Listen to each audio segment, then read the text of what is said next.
Hi and welcome. So today I want to share with you about 3 reasons why weight loss shouldn't be your focus as an emotional eater. So if you're new here, welcome. My name is Michelle. I'm a certified holistic nutritionist and emotional eating expert. And I wanted to share with you why we shouldn't focus on weight loss as emotional eaters. And I know most emotional eaters that come to me, one of the main things that they want to do is lose weight. And so when I say we don't want to focus on weight loss, is that when you think that you need to lose weight, you're thinking that's the problem. Where the reality is that weight is a symptom. Weight gain is a symptom of so much more. And so if you already know you're an emotional eater, that is the deeper issue that we need to look at. The weight and all of that sort of rebalances as we go deeper into resolving the emotional eating. So weight is just simply a symptom. And so when we are emotional eaters and we focus on weight, what happens is that we are looking at the solutions that are trying to help us with our weight. And so it's not getting to the deeper issue of what's really going on. And so one of the reasons that we shouldn't focus on weight so much is that we keep going towards the diets and the quick fixes and the calorie deprivation and the restriction. And this is not helping us in the long term to have sustainable weight loss, because it's just really simplifying weight to this is the main thing that you're dealing with. But if you're an emotional eater, it goes so much deeper. And so when we use these sort of quick fixes and these diets, they're restricting us. They are making us use all of our willpower, and we can't sustain them. So at the end of it, we're not going to get the result that we want. Yes, in the short term, we can lose some quick weight and think we've won, but if you're anything like I was and my clients, you realize that it's not sustainable and you don't feel good. The second reason that I don't want you to focus on weight as an emotional eater is that, again, the solutions that are sold to us, it feels like such a quick fix to lose weight. Work out, over-exercise, don't, push yourself past your limit. And yes, we want to challenge ourselves. But when we are so desperate to lose weight and just get this solution and have this body that we think is going to lead to more feeling good, more happiness, more acceptance, more love, we push past our limits, and this can do more damage to the body in the long term, actually make you gain weight.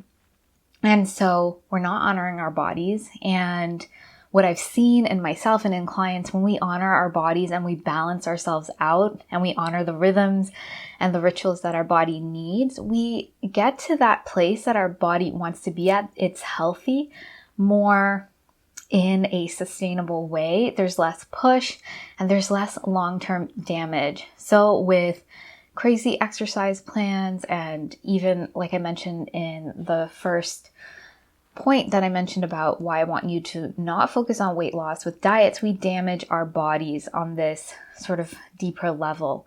We're not in tune with what our body needs. We have been depriving it. And so when we keep pushing past the limits of our body and over-exercising, trying to reach this goal, again, it's not sustainable. It's not helping our body.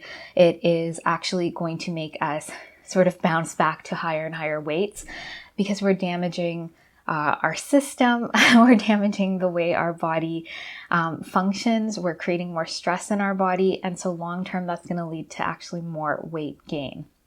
And the third area that is important to look at when we are emotional eaters, and why I don't want you to focus on the weight, is that more of an underlying issue for emotional eaters are the emotions that we have not been taught to process, that we have sort of used food to soothe and cope with. And so when we focus on weight, we're not looking at the deeper issue. When we don't process and resolve our emotions, they actually store in our body, and this can lead to inflammation and weight gain.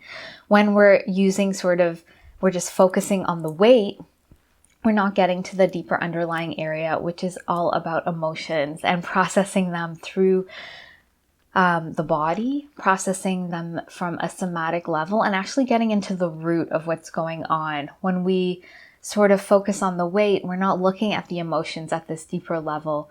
even though they're contributing to, let's say, this weight gain. And so we need to get into the emotions.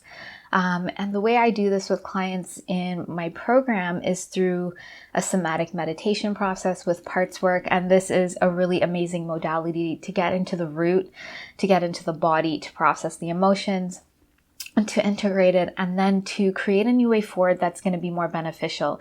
This is not about slapping on a new behavior change so that you're not going towards the food and you're telling yourself no. We're actually getting at the deep level where this behavior was created, and we're resolving that pattern and creating a new one so that you can move forward without having to constantly monitor yourself. We are doing this at this deep level, so there's less willpower, there's less, having to effort.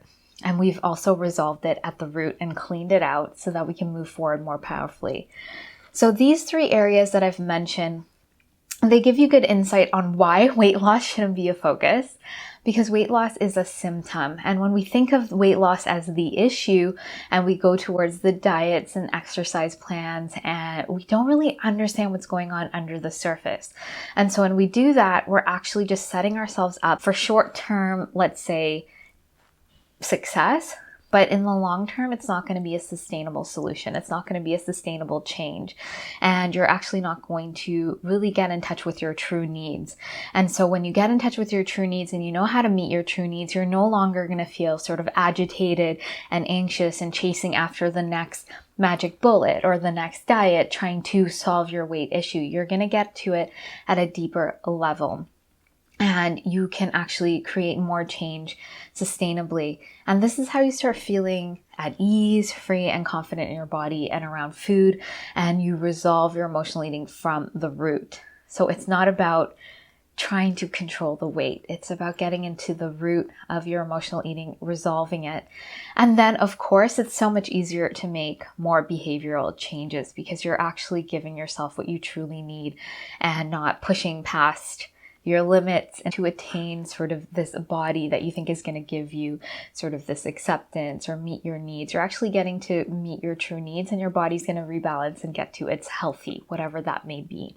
So inside of the Emotional Eating Evolution program, which is my signature program, so it's a step-by-step process with lots of support, guidance, meditations, it helps you actually move through the root issues that are holding you back from resolving your emotional eating and holding you back from having a body that you feel confident in and easeful in. And so in this program, we just work through it step by step, really getting to the root so that can help you resolve your emotional eating in a sustainable way. And so throughout the program, we're shifting to nourishing your body, accepting your body, and emotional wellness to help you really get into a sustainable solution for your emotional eating. So this is not about weight loss, but it can be a byproduct because weight loss is not an issue, it's a symptom. So I just want to say, if you have any questions about what I've shared with you today, please let me know. Please be sure to like and subscribe if you haven't, and I look forward to sharing more with you, and I hope you have a great day.